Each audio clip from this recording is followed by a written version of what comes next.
The sun hadn't yet kissed the horizon when Maya closed the trunk of her car and took a deep breath of crisp morning air. It was just after 5 a.m. The sky was still draped in navy, but the first hints of blush peeked from the east, signaling dawn. Her fingers trembled slightly, not from cold, but from nerves. She clutched the steering wheel, staring ahead. 9 hours. 9 hours to cross 3 states and arrive, unannounced, at the doorstep of a man who hadn't said I love you in nearly 3 weeks. But she didn't want to think like that. Not today. She turned the key in the ignition, and her old Honda came alive with a soft rumble. The speakers crackled, and she smiled as the playlist she had curated for this drive began to play. Home, by Oren Ray. Of course. Maya shook her head and laughed lightly. It was one of their songs. Back when Sean would text her good morning without fail, call her after every shoot, send memes at 2 a.m. just because he missed her laugh. Back when it all felt effortless.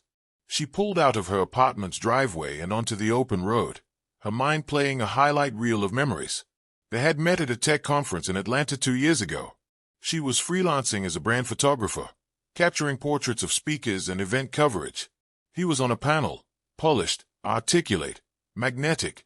After his session, he wandered by a makeshift photo booth with a boyish grin. I usually hate photos, but your work doesn't make people look like robots, he'd said, examining his shots. Well, that's high praise. Maya had smiled, tucking a stray braid behind her. You don't seem like a robot either, so that helps. From that moment, their story began.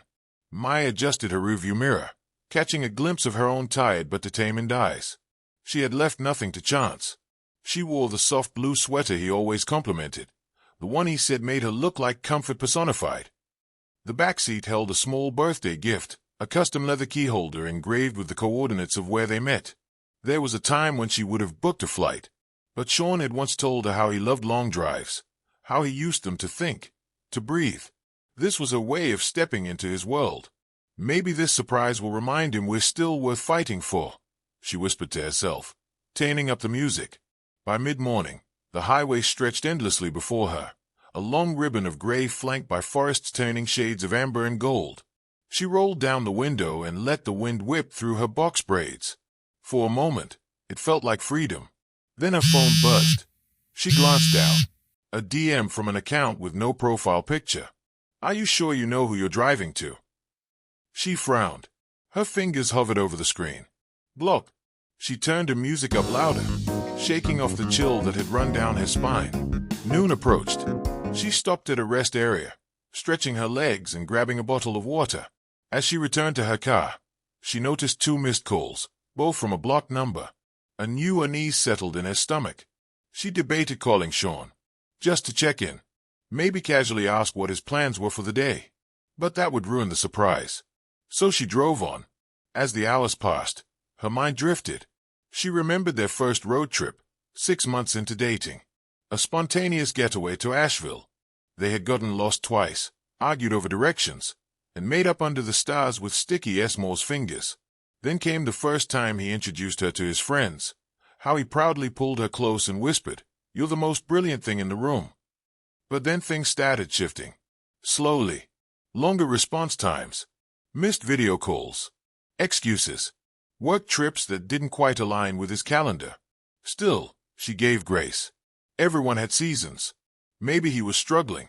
Maybe he didn't know how to ask for space. But deep down, Maya had started to feel like an afterthought. Which is why this surprise mattered. The final stretch of the journey led her into the upscale suburbs just outside Richmond. Gated communities lined with perfectly trimmed hedges. Homes that looked like they belonged in lifestyle magazines. Sean had moved here for a new job 6 months ago. They had talked about her joining him, once things stabilized. Stabilized. That word again. A placeholder for the future. She turned onto his street and felt her chest tighten. His townhouse sat quietly at the end of the cul-de-sac.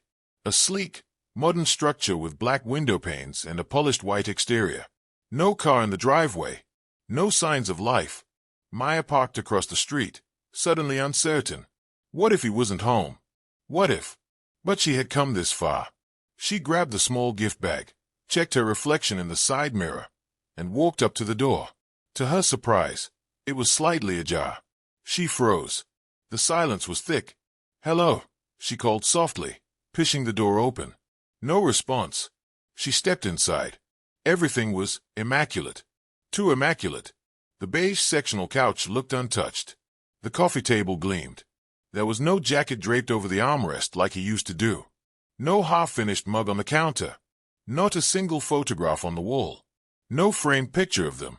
No mementos. She walked deeper into the home, her footsteps muffled by the thick carpet. The dining table held a single ceramic bowl, empty. No keys in the bowl. No signs of a birthday dinner waiting. No cards. No gifts. Like no one was expecting her. Like no one was expecting anyone. She swallowed hard and headed upstairs. The master bedroom was just as sterile. A large bed made with hospital corner precision. Pillows fluffed. No stray clothes. No chargers plugged in. No cologne bottles on the dresser. But something felt off. She opened the closet. Most of his suits were there, hanging neatly. Shoes aligned perfectly below. On the far end, behind a gray blazer she didn't recognize, was a black lockbox. Tucked away. Like a secret. Maya knelt and touched it. It was heavy. Not dusty. Recently used. She placed it back and stood up quickly as she heard the door downstairs creak open. "Hello," a familiar voice called out. "Sean." He appeared in the doorway moments later, keys in hand, a plastic bag from a nearby grocery store hanging at his side. "Maya." His tone was neutral. Not excited. Not angry. Just surprised. She smiled tightly. "Happy birthday." Sean blinked. "Oh, wow. I didn't expect." She walked toward him, arms half outstretched, and he hugged her, but it felt staged. His body stiff. His head slightly turned. "I thought I'd surprise you," she said softly. "Yay, you did." He looked at the clock on the wall. "I was just picking up something quick. I didn't know." "You forgot your birthday," she said, eyebrows raised playfully. Sean laughed nervously. "I've had a lot on my mind." He kissed her forehead, the same way people pat a dog. Later, as she unpacked her small overnight bag, she noticed a faint, sweet scent lingering on his pillow and on the hem of his shirt. And that's when she found the earring under the bed. A small gold hoop. Not hers. Maya didn't say anything. Not yet. Instead, she smiled and said, "Let me make you dinner. Your favorite, chicken pasta with white wine sauce." Sean nodded, visibly relieved. "That sounds great." As he showered, she opened her phone's browser and searched how to pick a lock on a safe. Maya barely slept. She lay on the edge of the bed like a forgotten photograph, present but ignored. Sean had dozed off beside her after dinner, his back turned, his breathing even and distant. Her mind raced. The gold earring, the scent of foreign perfume, the sterile, emotionless welcome, and that safe. The safe tugged at her thoughts like a puzzle piece that didn't belong. Something about its presence gnawed at her, and despite how tired her body was from the drive, her mind kept circling back. "Keep your emotions quiet," she whispered to herself, echoing her therapist's old advice. "But keep your instincts loud." At 3:22 a.m., she slipped quietly from the bed, careful not to wake him, and tiptoed into the closet. The safe was right where she'd left it. She brought it out and sat cross-legged beside it, the blue glow of her phone casting eerie shadows across the room. She'd already watched 3 lockpicking videos on YouTube. Most safes of this size were either combination locked or had a manual pin and dial override system. Luckily, or suspiciously, this one had an outdated rotating dial. She took a bobby pin from her hair, snapped a nail file from her overnight kit, and got to work. 10 minutes in, her hands were trembling. 15 minutes later, she heard the click. Her breath caught. She paused, listening for movement from the bedroom. Nothing. Sean was still asleep. Slowly, she opened the safe. It was surprisingly full. The first thing that caught her eye was the cash, neatly stacked bundles of different currencies, dollars, naira, euros, and what looked like several Kenyan shillings. Then came the passports. 3 of them. All bore Sean's face, but none of them bore his real name. Michael Adeyemi, James Obi, Adrian G. Ford. Same photo, same smirk, but entirely different identities. And beneath them was a slim, matte black phone. She powered it on, No passcode. Her hands trembled as she tapped into the messages. The threads loaded one by one. Miss you already. When can I see you again? Tanya, you're an angel for helping with my son's tuition. I can never repay you. Joy, I've booked the ticket. I can't believe I'm finally going to be your wife. Lana, dozens of threads. Different women. Different lies. He was a philanthropist in one. A tech investor in another. A consultant for a UN charity in the third. Each message thread was a new fiction, carefully spun, delivered with charm, and nurtured like a performance. But then she found a note in the Keep app. Just a single line. Keep them quiet. No loose ends. Her stomach churned. What did that mean? Was it just manipulative bluster? Or something darker? She took photos of everything. Each ID, each message, the note. Then she closed the safe, locked it again, and slid it back behind the blazer. She crawled back into bed, numb. By morning, she was quiet. She watched Sean from the kitchen as he dressed, smiling as he adjusted his cufflinks in the hallway mirror. You okay? He asked between bites of toast. Just tired, Maya replied. He kissed her cheek. That same pat against the dog kiss. I'll be back in the evening. Don't go through my studio, he added casually. It's a mess. I've got files and stuff lying around. Her eyebrow twitched. She smiled anyway. Of course.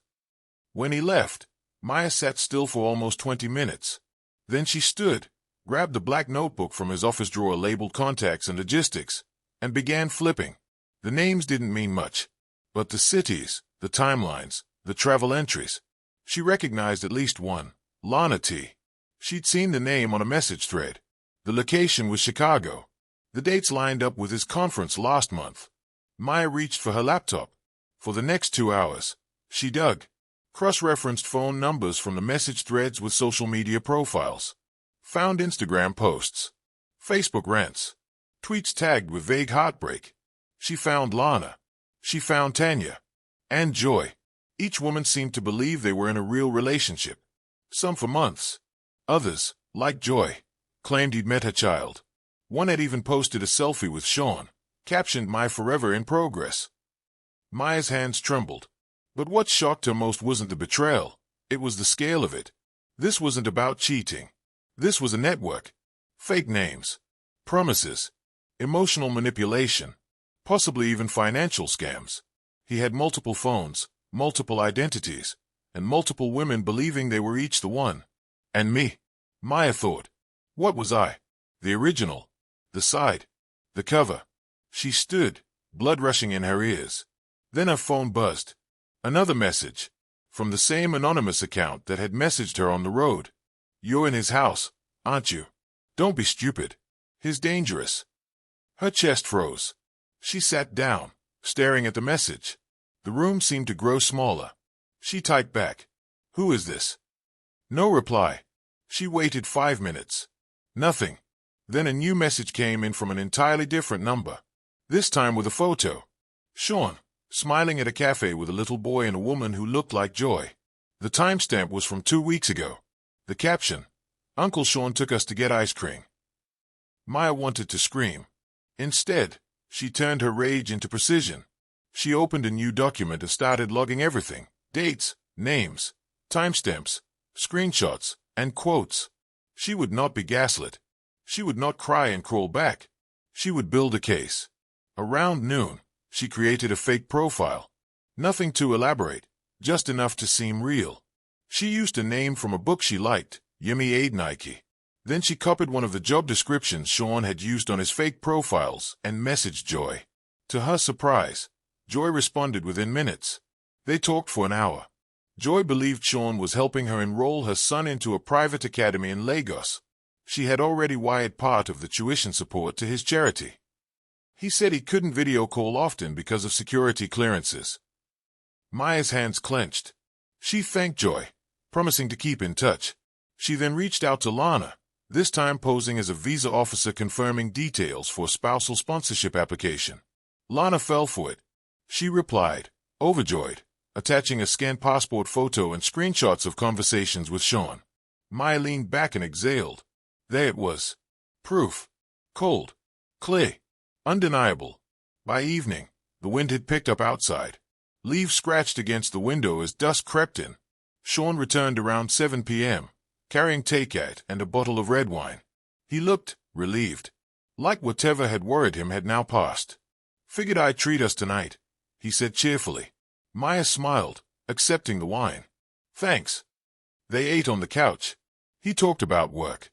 She asked vague questions, played dumb, laughed in the right places, but behind her eyes, fire. He poured her a second glass. "You're quiet today," he said. "Just enjoying the calm," she replied. He leaned in and kissed her, deeply this time. And she let him, because this wasn't over yet. And she wasn't finished. The next morning arrived like an unwanted guest, quiet but intrusive.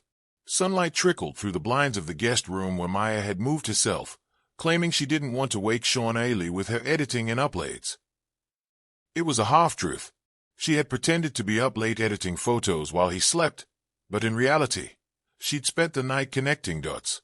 Each conversation with Lana, Joy, and even a woman named Renee, who had called her in tears after Maya used her fake alias to lure out the truth, added more detail to the horrifying mosaic of Sean's dual life.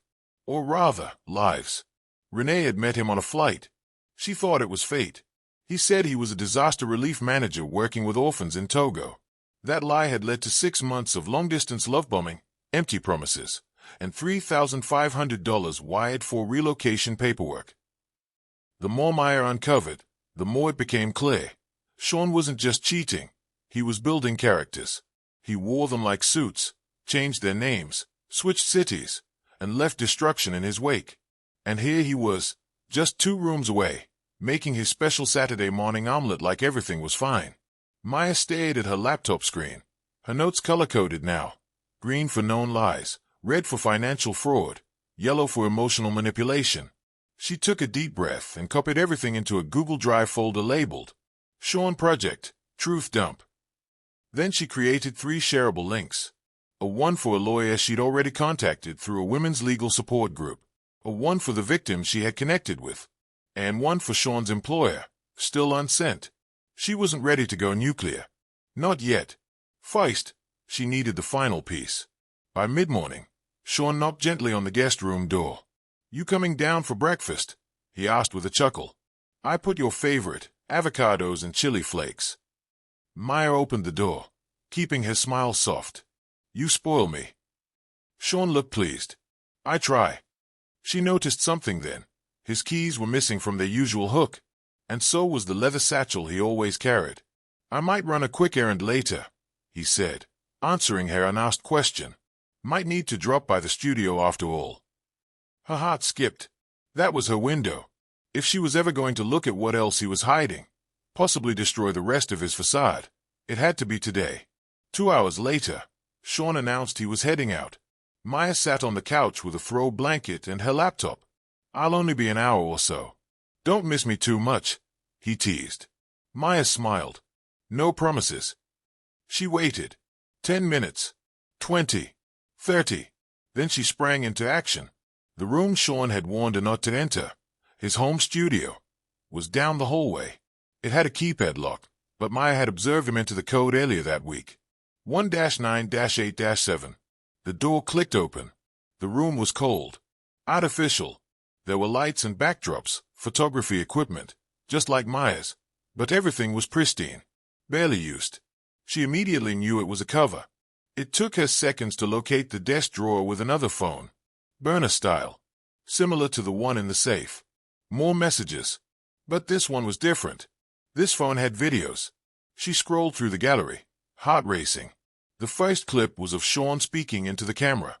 "I always tell them what they want to hear," he said, his voice smug, casual. "They want safety, so I give them fantasy." Then clips of voice notes he had sent to various women, edited, repeated, tweaked. Love declarations copied and pasted. In one video, he could be seen stuffing envelopes of cash into a DHL package labeled for Accra, Ghana. Another video showed him with an older woman, kissing her neck, while the camera, seemingly hidden, caught every second. Maya's jaw tightened. She copied every file to her drive. And then she noticed it. A single, out-of-place envelope on the shelf labeled Pending emergency. She opened it. Inside was a photo of Maya. She was laughing. From behind the camera lens. It was one of her old press ID headshots. On the back, written in Sean's angular scroll, "Leave no trail." Her blood turned to ice. Was she next? Had he planned something? Was she just another project? She stood frozen in the center of the room. For the first time, she genuinely felt afraid. Not heartbroken, not betrayed, but unsafe. Suddenly, a noise. A car door. She rushed out of the room, shutting the door quickly, punching the lock code back in. By the time Sean walked in, Maya was in the kitchen, stirring a pot of boiling pasta, as if she hadn't just stared into the abyss. "Hey, I forgot my card," he said, holding it up. Maya smiled, wiping her hands. That was fast. He kissed her cheek. "Smells good in hay." That night, she couldn't sleep again. She sat curled on the guest bed with her back against the wall, eyes red from hours of silent crying. Her heart wasn't just broken, it was crushed, suffocating under the weight of deception. She opened the drive folder, labeled it, "The House That Hid Too Much." She attached every new image, every clip, every chat, every name. She included a final voice memo she had secretly recorded of Sean last night, casually referencing fixing things if they spiral. Then, with a long exhale, she sent the first link to the lawyer, the second to Joy, Lana, Renee, and two other women she had quietly identified. She hovered over the third, his employer. Not yet. She closed the laptop. Tomorrow would bring the trap. Sean's birthday landed on a Sunday. Ordinarily, Maya would have spent the day making breakfast in bed, drawing hearts on post-its, and surprising him with little gifts and kisses between his yawns. But this year, the air in the townhouse was different, thick with secrets and silent suspicions. Sean, ever the actor, walked into the kitchen shirtless, yawning like a man at peace. "Morning, beautiful," he said, wrapping his arms around her waist. Maya tensed but didn't pull away. She turned and kissed his cheek. "Happy birthday," she whispered. He smiled. "Thanks. Honestly forgot today was the day." That made Maya tilt her head. "You forgot your own birthday. Work's been draining. Feels like just another Sunday, you know." Maya kept her face neutral, but internally, she rolled her eyes. Another lie. She pulled out a small wrap package from her tote bag. "Hey, just something simple," she said, offering it. Sean took it, curious. Inside was a handmade leather keyholder engraved with coordinates, the exact place they'd met. He held it like it was made of glass, smiling slowly. "This is thoughtful. Thank you, Maya." She didn't miss how he didn't say he loved it. She also didn't miss that the keys it was meant to hold were mysteriously missing from their usual bowl. "Want to celebrate today?" she asked casually. "I was thinking dinner. Maybe somewhere special. Just us." Sean scratched his head. I might have to take a rain check." "What might call me in? You know how it is with those last-minute crisis calls." "On a Sunday?" she asked, eyebrow raised. He didn't flinch. "We have global partners in different time zones. They don't do weekends." Of course. Another identity. Perhaps. Another woman. More likely. The day dragged on with an eerie calm. Sean spent most of it pacing in and out of his studio, taking hushed calls on speakerphone, muttering things like, "Yeah, I'll wire the balance, and tell her I'm still reviewing the paperwork." Maya recorded every conversation on her phone from the hallway with a voice recorder app. He didn't suspect a thing. Later that afternoon, while he took a shower, Maya did a quick sweep of the closet again. She found something new. Another locked duffel bag tucked beneath his suits. The tag had been clipped off. Using a bobby pin and sharp edge from her nail file, she undid the zipper. Inside were dozens of letters, most handwritten, some in other languages. Each one was emotional. Some begged him to return. Others praised him as a lifesaver. Several included photos of women holding babies. Maya's heart clenched. Were these women also led to believe they were building a family with him? At the bottom of the bag was a black and white ultrasound. The name Renee and Okura was printed in faded ink at the top. Maya sat down on the edge of the bed. Her body went cold. She remembered Renee, the woman she'd spoken to on a call just days ago. Renee had seemed confused and hesitant but hadn't mentioned a baby. Hattie left her pregnant. By evening, Sean came down in a polo shirt and jeans, fresh and seemingly cheerful. Changed my mind. Dinner sounds good after all. There's this new bistro that just opened. High-end but cozy. Maya blinked. She wasn't expecting that. That sounds perfect, she said, forcing a smile. Inside, her mind raced. Why the change of heart? Had he received a warning? Did one of the women tip him off? But she played it cool. She dressed slowly, choosing a wine-red dress with soft curls framing her face. Elegant, timeless, presentable. The kind of look you wore when you wanted to be remembered. Not by the liar beside you, but by the women who would be meeting you tonight. They arrived at Bistro Aurora around 7:30 p.m. The place was sleek, exposed brick walls, vintage lighting, and jazz music humming in the background. Sean ordered a bottle of wine. Maya sat across from him, her legs crossed, her mind sharpening with every second. They made small talk. He mentioned a fake project in Nairobi. She nodded, pretending to care. Then she glanced at her phone. 7:48 p.m. Her palms sweat slightly. They should be arriving soon. Across the restaurant, she saw Joy walk in, wearing a long emerald dress and looking confused as she scanned the room. Moments later, Lana stepped through the door.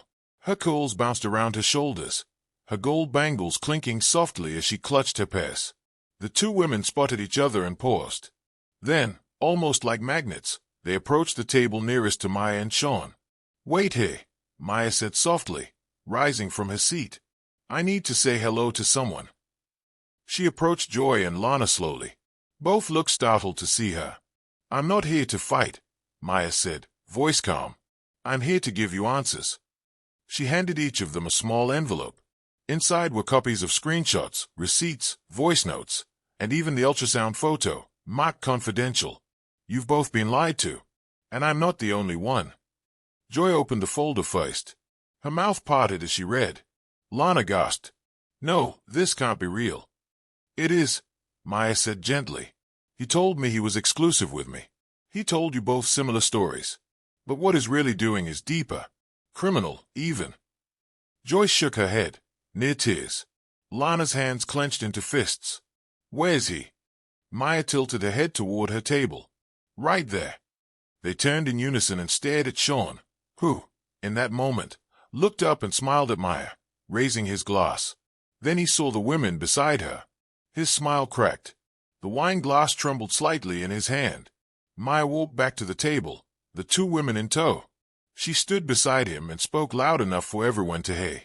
"Sean, or should I say Michael, James, and Adrian, would like to return your lies. In full."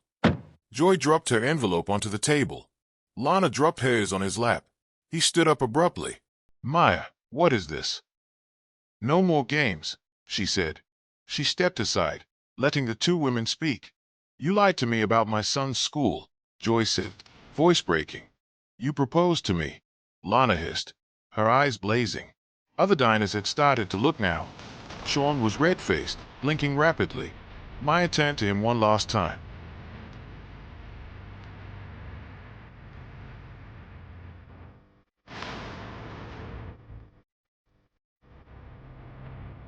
"You could have just ended it like a man, but you built your life out of broken promises."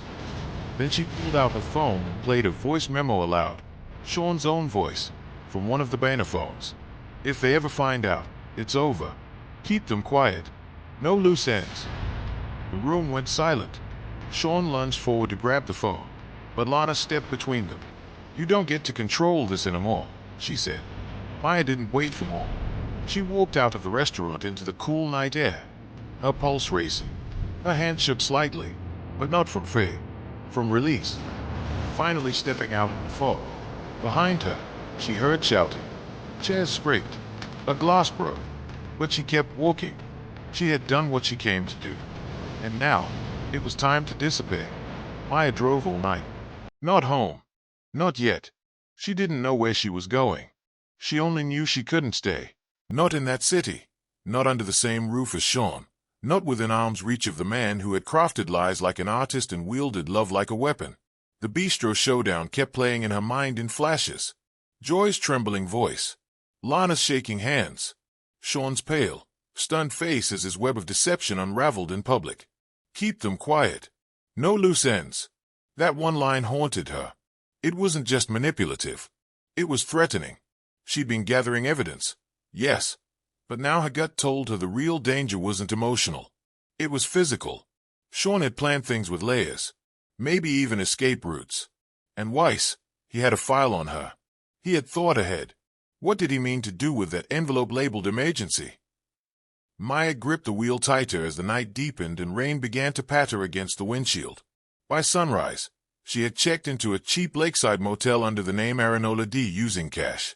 No ID, no digital footprint. She disabled location on her phone and used a prepaid SIM card she had bought 2 weeks ago, just in case things escalated. She showered, slept a few hours, ate, recovered. Then she pulled out her laptop. It was time to open that black phone again, the one from the safe.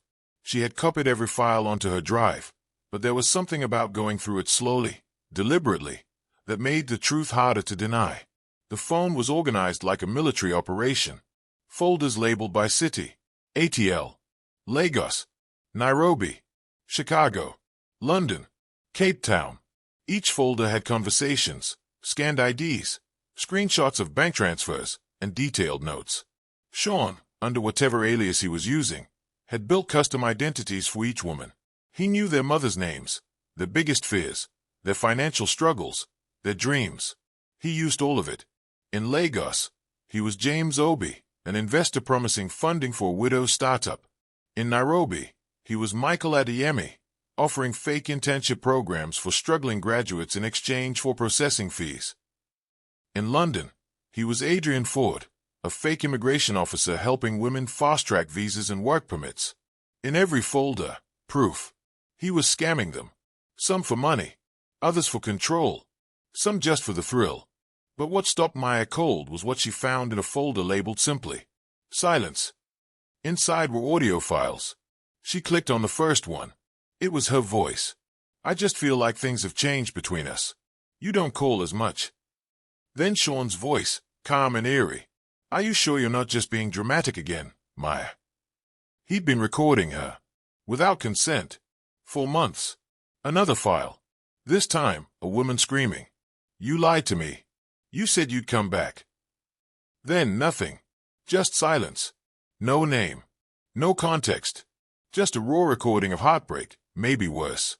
Maya stepped away from the laptop and went to the bathroom sink. She stared at herself. Puffy eyes. Dry lips. Fear circling like a vulture above her shoulders. What if I never found this? What if I stayed? She turned off the faucet, dried her face, and sat back down. Then she opened the notes app within the phone. A final note. If things fall apart. A clean house. A destroy Sims. A move funds via Dubai route. A book one way to Dakar. A no return. No traces. No Maya. She stopped breathing for a moment. Her name. He had included her name in his backup plan. No Joy. No Lana. Just Maya. That meant one thing. She wasn't just a pawn. She was a liability. The betrayal sank deeper than her bones. Not only had he fooled her into loving him, he had calculated her into his escape route. What was she to him? A cover story? A distraction? Or the one person who could put it all together? And maybe stop him. She clicked on the drive folder titled Truth Dump and added every new file, every voice note, every threat, every plan. She organized them into folders for law enforcement, the press, the victims, and, just in case, herself. She encrypted the folder and emailed copies to 3 different friends she trusted from her college days, people who lived in 3 different countries, with a note attached. If anything happens to me, send this to the press. Immediately. It was then her phone buzzed. Block number. She declined it. It buzzed again. Then came a text. You think you're safe. You think you know me. You don't. I built you. You'll come back. You always do. She stared at the message, her chest pounding. He knew. He'd found out. Somehow. But she didn't reply. She blocked the number and opened a new email account under her alias. She drafted a brief summary and attached the evidence to a private criminal investigator, one highly recommended by a woman in the legal group. She wrote, This is urgent. Please review. I believe he is planning to flee, and there are more victims than we know. Then she hit send. Later that night, under the quiet hum of a lake breeze, Maya sat outside on a wooden bench and watched the sun begin to dip. The motel was shabby, but the air was clean. Honest. She lit a scented candle she'd brought in her travel bag, an old habit from the early days with Sean. They'd always lit candles during movie nights. This time, it was just her. No lies. No manipulation. Just flame and air. She scrolled through her messages one more time. There, at the bottom of the inbox, a new email. From an unknown sender. Subject line. I have more. You're not alone. The email was brief. No salutation. No name. Just a few words. I knew him as Emmanuel. Nairobi, 2022. He used me. I lost everything. I've been waiting for someone like you. Attached was a single zip file. Maya hesitated. She checked the email source, encrypted via Proton Mail. That was a good sign. She scanned the zip for malware. Clean. She opened it. Inside were folders. Dozens of photos, screenshots, scanned police reports, Western Union transfers. Even a passport scan that showed yet another alias, Emmanuel S. Adewale. A fabricated past. Fake charities. And a bank account in Kenya that had been flagged for unusual deposits. Maya's hands shook. This woman, whoever she was, had clearly done her homework. She had even documented the emotional abuse, screenshots of guilt-tripping texts, voice recordings of his manipulative tirades, notes from counseling sessions where she tried to rebuild herself after he vanished. There was also a selfie with him. Same smike. Same eyes. But he had dreadlocks in this one. Sean had shapeshifted for years. And this woman had suffered in silence, until now. Maya typed back. I believe you. I have evidence too. Let's work together. The reply came quickly. Already ahead of you. I've created a private Discord for victims. We're 6 now. You'd be number 7. That night, Maya joined the Discord channel.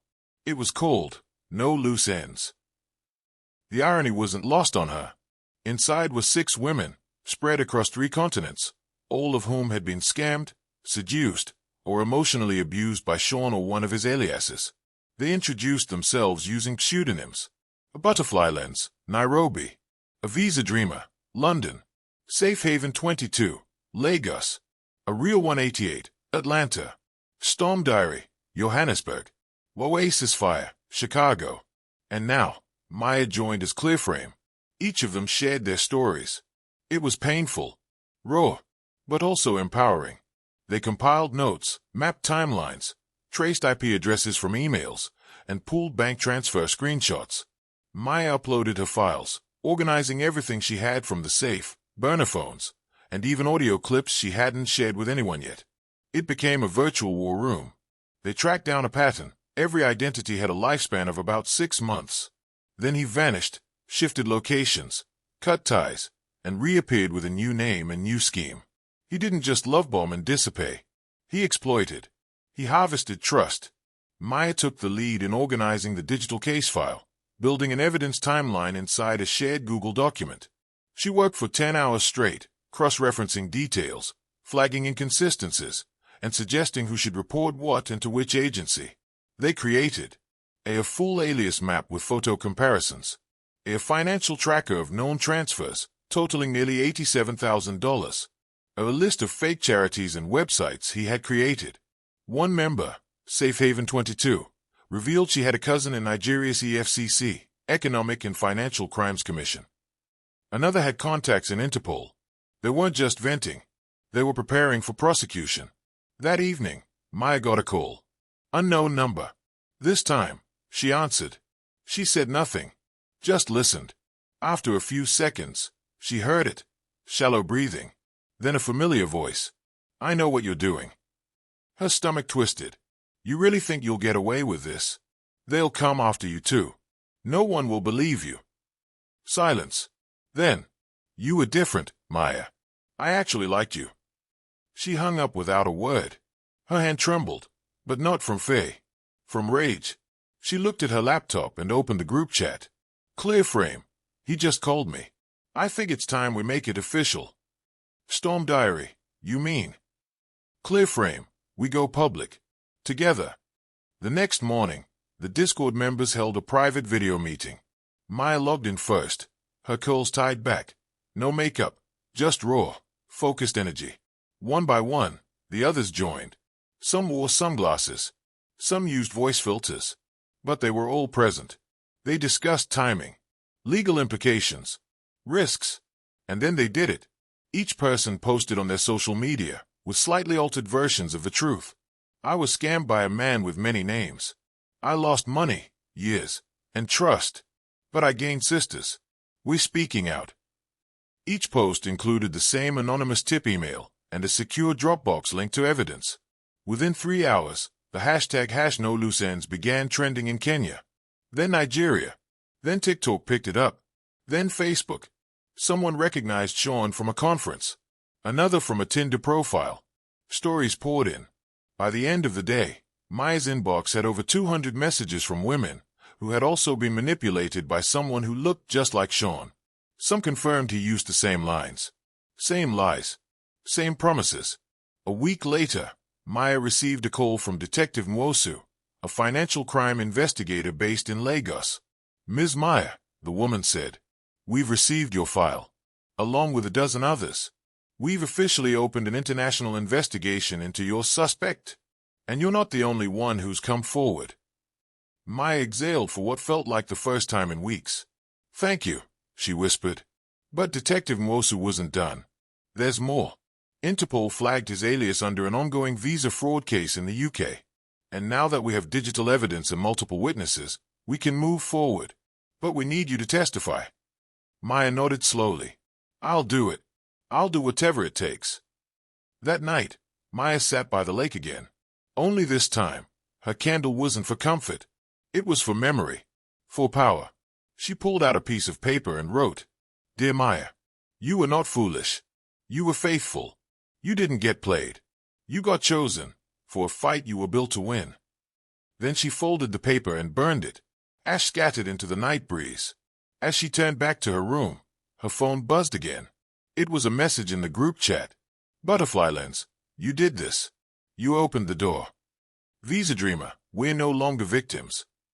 Real 188, we're the end of his road. And Maya, smiling through tears, typed, Now let's finish what he started. The trap had already been set once, but this time, it wasn't just for confrontation. It was for capture. Maya had spent the last few days coordinating with Detective Nwosu and 2 Interpol agents monitoring international financial fraud. Sean, or Emmanuel, James, Adrian, or Michael, depending on which lie you caught him in, had gone to ground. No contact. No public activity. But Maya knew him. He wouldn't run. Not without collecting one last payout. And she was going to be it. The plan was simple. She would bait him with what he craved most. Control. She'd pretend to walk everything back, to regret blowing things out of proportion. She'd hint at loneliness, insecurity, doubt, a return to vulnerability. That was the only language men like him understood. And so, one late afternoon, as sunlight spilled through her lakeside window, Maya recorded a video. Her face was drawn, her voice soft. Hey, I don't know if you'll see this, but I miss you. I'm sorry for the drama. I didn't mean for it to go public. I just didn't know how to talk to you anymore. I feel stupid, and I don't know what to believe. But if there's still something real between us, I just need to know. One last time. Please. She sent it to his banner account. Nothing came back for almost 12 hours.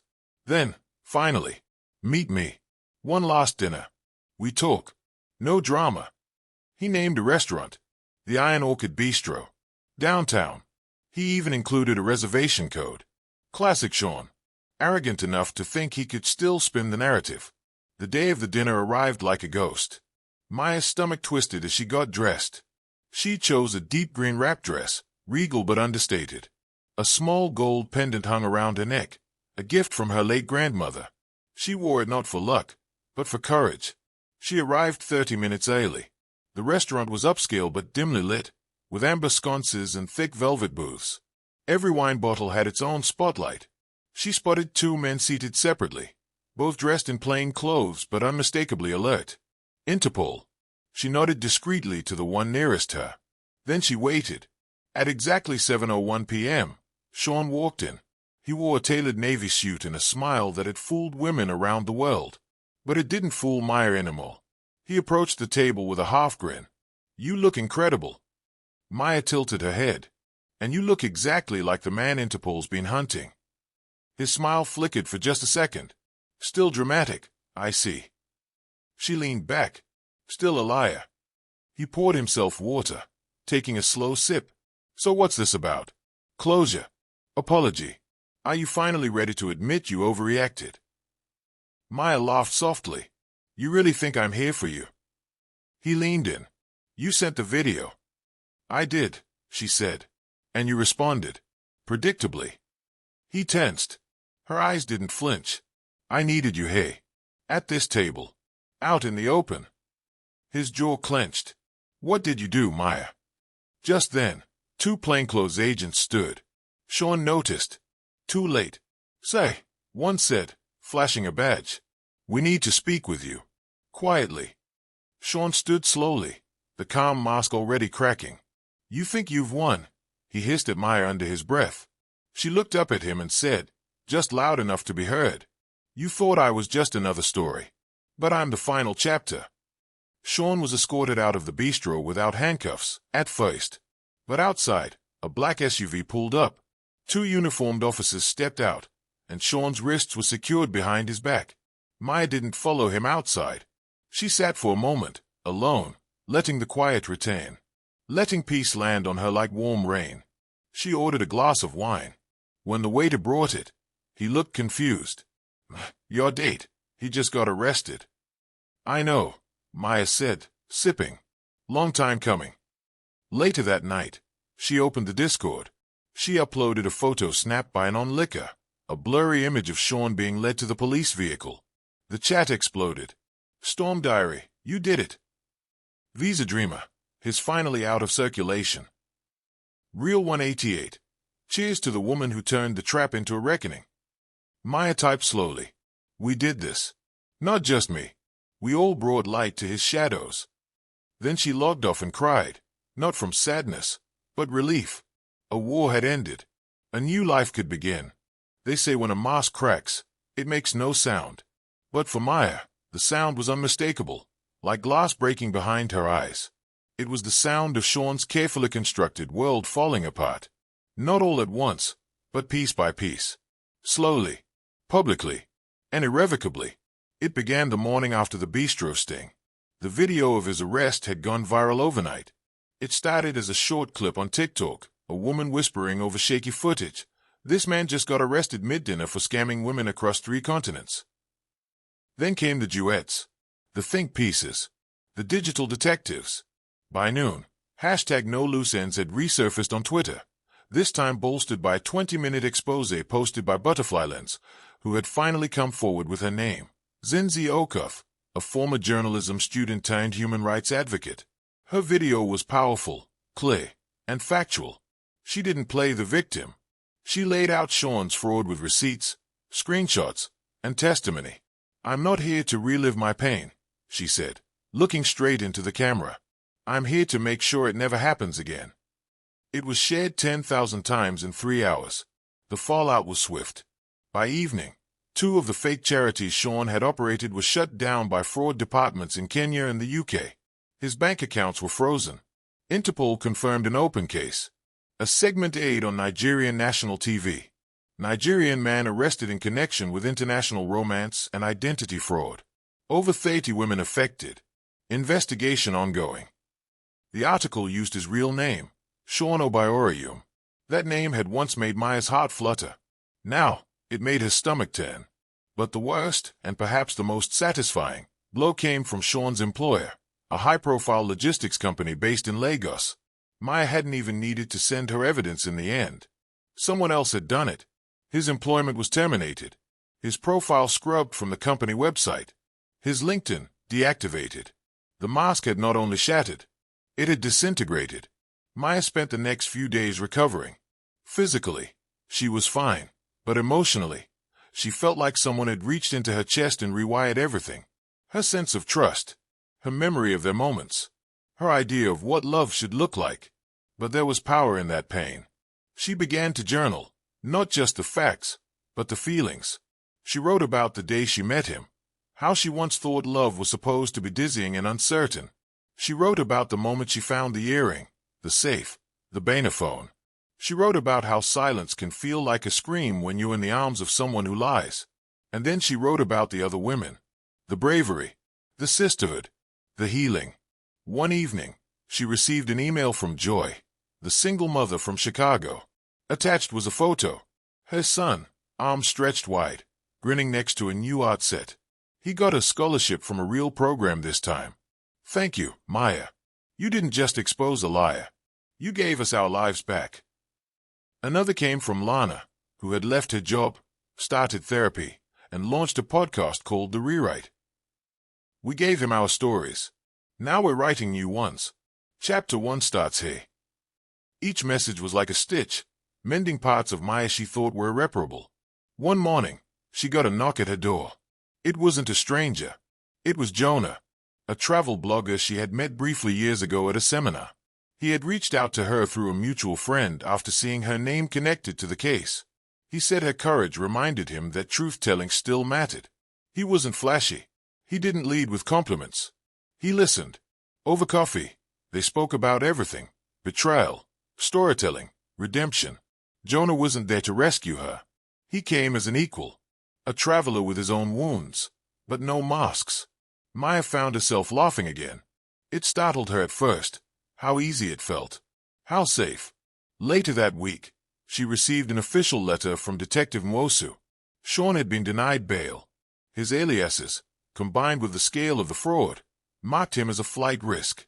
He was being held pending trial in Nigeria, with pending extradition requests from the UK and Kenya. There was also word that he was under investigation for coercion and visa fraud, and charges related to wire fraud were in progress. He had a lawyer, of course, and Maya expected he'd lie again, try to twist the narrative, maybe even pretend to be yet another victim of the system. But this time, he wouldn't be the one writing the story. Maya stood by the lakeside one evening as dusk painted the sky in hues of plum and rose gold. She could hear geese in the distance, the soft splash of water against stone. She closed her eyes and whispered, "I am not your ending. I am your exposure. I am your echo no longer. I am free." Then she turned and walked away, one step, then another, each footfall a declaration. She had survived the storm, and she was not returning to silence. The lake didn't judge. It didn't ask questions. It didn't demand explanations. It just existed, steadily, quietly, constantly reflecting the sky above and absorbing the chaos around it.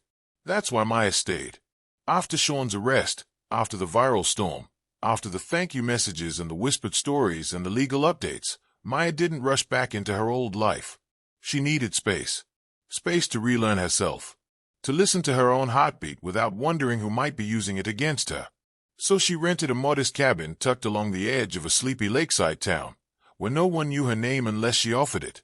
There were no city sirens here, no constant digital notifications, just still water, rustling trees, and the occasional loon's cry at night. Hey, peace didn't come all at once. It arrived in pieces. The first piece came with stillness. No urgent messages. No mysterious DMs. No calls from blocked numbers. She remembered waking up that first morning in the cabin and staring at the ceiling fan, waiting for dread to creep in. But it didn't. She stretched out across the bed, let the silence wrap around her like a soft blanket, and whispered, "This is mine." It felt foreign, but beautiful. The second piece came with creation. Maya returned to painting, something she hadn't done since college. It started as doodles on scrap paper, then brushstrokes on canvas. Her first finished piece was abstract, a swirl of dark reds and bruised purples cracking open into bursts of yellow and soft blue. She called it the unraveling. Her therapist, whom she now saw via secure weekly Zoom sessions, smiled when she showed it. "That's not pain," she said, pointing to the gold streaks. "That's healing." The third piece came with connection. Maya started teaching again, just small weekend photography workshops at the local community center. Teenagers, mothers, wondering souls with old cameras and curious eyes. They didn't know about her viral story. They didn't care. To them, she was just Maya, the woman who knew how to find light, even in the shadows. One afternoon, after class, a little girl with braids and dimples asked, "Do you think a picture can stop someone from forgetting how beautiful they are?" Maya crouched to her level and smiled. "Yes, but only if the person taking it remembers to." The fourth piece came with Jonah. He visited again. Then again. Soon, he was bringing coffee on Sunday mornings and staying to help wash brushes after class. He never pressed her for more than she could give. He didn't ask for declarations or timelines. He simply showed up. And in his quiet consistency, Maya found room to breathe. One evening, they sat on her porch, watching the sky melt into the lake. He asked, "Do you still think about him?" She nodded slowly. "Sometimes. Not with pain. Just with distance. Like remembering a dream I don't believe in anymore." Jonah didn't try to fix her. He just reached over and gently held her hand. The fifth piece came with truth. One night, Maya received an email from another woman. She had just discovered who Sean really was. She'd heard about the case late, saw the hashtags, and put the pieces together.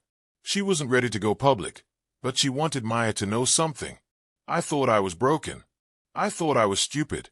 But your story gave me language. You made me feel seen. You didn't just save yourself. You saved me too." Maya cried quietly as she read it. Not out of sorrow, but out of gratitude. Because the girl who once drove 9 hours to surprise a man had become the woman who helped dozens of women surprise themselves with how powerful they truly were. One crisp morning, Maya stood by the lake with her camera in hand. She adjusted the lens, framed the horizon, and snapped a shot. Then another. Then one more. Each click like a heartbeat. She whispered, "I survived you." But the you wasn't just Sean. It was everything. The manipulation, the guilt, the self-doubt, the isolation. All of it. She had survived. And in that survival, she had created a new kind of love story. One not built on lies or longing, but on truth and choice. That evening, as Jonah helped her carry art supplies into the cabin, he paused. "Do you ever think about telling your story as a book?" Maya smiled. "Maybe one day. For now, I just want to live it." Jonah nodded. "Then let's live it slow." She kissed him softly. Slow sounds perfect. It was still dark when Maya stepped outside. She wrapped her cardigan tighter around her body as she walked down to the lake's edge, camera slung across her shoulder. Dew sparkled across the grass like shy diamonds, and a gentle fog clung to the water, as if the earth was still in the middle of dreaming. She had woken up before her alarm. Not out of anxiety, not from nightmares, but from peace. A quiet call from within. She stood by the dock, bare feet on the cool wood, breathing in the morning air like a sacred ritual. Today marked 1 year since she had made that drive, 9 hours filled with hope and suspicion. 1 year since the closet, the safe, the banophones. 1 year since the beginning of the unraveling. And now she stood whole. Not untouched, but whole. She raised her camera and clicked. Once, twice, then once more. The sun hadn't fully risen yet, but there was a glow on the horizon, a slow amber light peeling back the night. She turned as she heard soft footsteps behind her. Jonah. He wore a blanket around his shoulders, his curls wild from sleep, holding 2 steaming mugs of cocoa. "You up early," he said, yawning. "So are you." He handed her a cup and stood beside her in silence. They watched as the sky bloomed from violet to gold. Maya finally spoke. "Last year, I thought silence meant loneliness," she said softly. "Now it feels like safety." Jonah nodded, sipping. "That's because now it's your silence. You chose it." She smiled. Back at the cabin, she checked her email and found a message from Zinzi, formerly Butterfly Lens. He was sentenced today. 8 years. No parole. He broke down in court. Claimed we'd all misunderstood him. The judge didn't buy it. They used your files. Your photos. Your voice memo. You closed the case. Maya sat down. 8 years. It wouldn't undo the damage he'd done, not completely. But it was something. A beginning. A ripple in the still pond. Zinzi ended the email with a line that made Maya tear up. The story doesn't belong to him anymore. It belongs to us now. Later that day, Maya hosted her last photography class for the season. The community center was abuzz with chatter as students displayed their favorite shots, portraits of laughter, landscapes of light, even one haunting black and white photo of an empty chair under a stormy sky. Maya walked past each display with pride, offering encouragement and praise. When the showcase ended, a young woman approached her shyly. "Miss Maya, I just wanted to say, thank you. I used to be scared to take pictures of people, but your class helped me see them, not just as subjects, but as stories." Maya smiled, crouching slightly. "You didn't just take pictures. You told truths. That's the difference." The girl beamed. That evening, Maya sat on the porch, laptop on her lap. She opened a blank document. At the top, she typed, "No loose ends, how I took back my story." She wasn't writing it for fame or revenge. She was writing it because someone, somewhere, might need to read it at 2 a.m., clutching their chest in confusion, wondering if they were crazy for feeling what they felt. She wanted them to know. They weren't. The final rays of sunlight disappeared over the lake. Inside the cabin, Jonah lit a few candles, setting dinner on the table. Nothing fancy, roasted fish, sweet potatoes, and a tangy pepper sauce. The scent filled the room like a warm hug. They ate slowly, comfortably, discussing travel dreams, podcast ideas, and whether Jonah could learn how to salsa dance without tripping over his own feet. Later, they curled up together on the couch. He rested his head on her shoulder as she scrolled through old photos on her camera. One photo stopped her. A candid shot of herself, taken by one of his students. She was smiling, eyes closed, mid-laugh. She looked free. Before bed, Maya checked her inbox one last time. A message stood out. Subject: "You don't know me, but I know your courage." It was from a woman in Brazil. "I saw your story through a translated post. I didn't even know English that well, but I felt every word. I left my abusive fiancé because of you. I'm in a shelter now, but I'm safe. You made me believe I could survive." Maya closed her eyes and let the tears come, because survival was no longer the end of her story. It was just the beginning. The next morning, as the first bird sang and mist lifted from the lake, Maya stepped outside again. She stood at the same spot on the dock where she had stood the day before. This time, she didn't bring her camera. She didn't need to. She simply watched the sun rise and let the silence hold her. Please don't forget to subscribe, like, comment your thoughts and share our channel with your friends. See you in the next story. From your favorite stories.